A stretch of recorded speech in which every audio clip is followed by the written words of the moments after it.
अमरनाथ अमरनाथ हिंदू धर्म का एक प्रमुख तीर्थ स्थल है।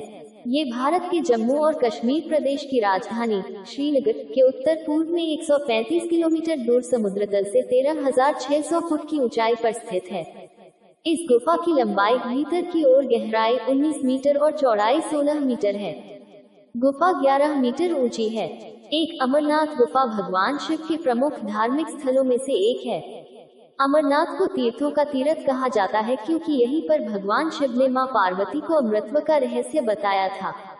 यहाँ की प्रमुख विशेषता पवित्र गुफा में बर्फ से प्राकृतिक शिवलिंग का निर्मित होना है। प्राकृतिक हिम से निर्मित होने के कारण इसे स्वयंभू हिमानी शिवलिंग भी कहते हैं। आषाढ़ पूर्णिमा से शुरू होकर रक्षाबंधन तक पूरे सावन महीने में होने वाले पवित्र हिमलिंग दर्शन के लिए लाखों लोग यहाँ आते हैं। तीन गुफा की परिधि लगभग 150 फुट है और इसमें ऊपर से बर्फ के पानी की बूंदें जगह जगह टपकती रहती हैं। यहीं पर एक ऐसी जगह है जिसमें टपकने वाली हिम बूंदों से लगभग 10 फुट लंबा शिवलिंग बनता है। चंद्रमा के घटने बढ़ने के साथ साथ इस बर्फ का आकार भी घटता बढ़ता रहता है। श्रावण पूर्णिमा को यह अपने पूरे आकार में आ जाता है और अमावस्या तक धीरे धीरे छोटा होता जाता है।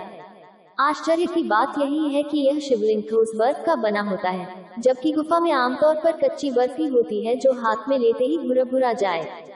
मूल अमरनाथ शिवलिंग से कई फुट दूर गणेश, भैरव और पार्वती के वैसे ही अलग अलग हिमखंड हैं। जनश्रुति प्रचलित है कि इसी गुफा में माता पार्वती को भगवान शिव ने अमृतकथा सुनाई थी, जिसे सुनकर सद्योजात शुक शिशु सुखदेव ऋषि के रूप में अमर हो गए थे। गुफा में आज भी श्रद्धालुओं को कबूतरों का एक जोड़ा दिखाई दे जाता है, जिन्हें श्रद्धालु अमर पक्षी बताते हैं। वे भी अमृतकथा सुनकर अमर हुए हैं। ऐसी मान्यता भी है कि जिन श्रद्धालुओं को कबूतरों को जोड़ा दिखाई देता है, उन्हें शिव पार्वती अपने प्रत्यक्ष दर्शनों से निहाल करके उस प्राणी को मुक्ति प्रदान करते हैं। ये भी माना जाता है कि भगवान शिव ने अर्धभागिनी पार्वती को इस गुफा में एक ऐसी कथा सुनाई थी जिसमें अमरनाथ की यात्रा और उसके मार्ग में आने वाले अनेक स्थलों का वर्णन था। ये कथा कालांतर में अमृतकथा नाम से विख्यात हुई। कुछ विद्वानों का मत है कि भगवान शंकर जब पार्वती को अमर कथा सुनाने ले जा रहे थे, तो उन्होंने छोटे छोटे अनंतनागों को अनंतनाग में छोड़ा, माथे के चंदन को चंदनबाड़ी में उतारा, अन्य पिसुओं को पिसु टॉपर और गले के शेषनाग को शेषनाग नामक स्थल पर छोड़ा था। ये तमाम स्थल अब भी अमरनाथ यात्रा में आते हैं। अमरनाथ गुफा का सबसे पहले पता 16वीं शताब्दी के पूर्वार्ध में एक मुसलमान गरिए को चला था विरोध 4 आज भी चौथाई चढ़ावा उस मुसलमान गरिए के वंशजों को मिलता है। आश्चर्य की बात यह है कि अमरनाथ गुफा एक नहीं है।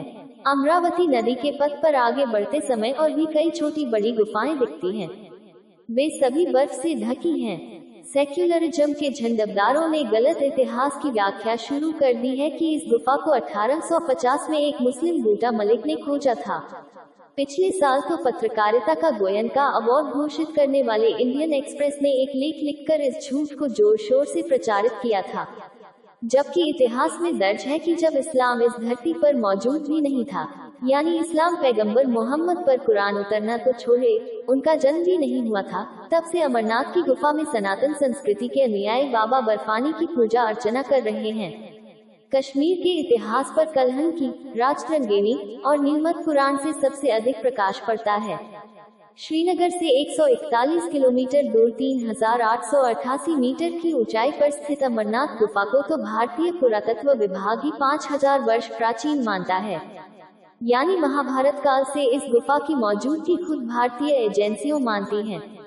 लेकिन ये भारत का सेक्युलरिज्म है जो तथ्यों और इतिहास से नहीं, मार्क्सवादी नेहरूवादियों के परसेप्शन से चलता है।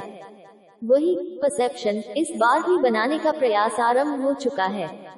राजतरंगिणी में अमरनाथ की गुफा प्राकृतिक है, न कि मानव निर्मित। इसलिए 5,000 वर्ष की पुरातत्व विभाग की यह गणना भी कम ही पड़ती है, क्योंकि हिमालय के पहाड़ लाखों वर्ष पुराने माने जाते हैं। यानी यह प्राकृतिक गुफा लाखों वर्ष से है। कलहन की राजतरंगिणी में इसका उल्लेख है कि कश्मीर के राजा सामदिमत शैफ थे और वह पहलगाम के वनों में स्थित बर्फ के शिवलिंग की पूजा अर्चना करने जाते थे। ज्ञात हो कि बर्फ का शिवलिंग अमरनाथ को छोड़कर और कहीं नहीं है। यानी वामपंथी जिस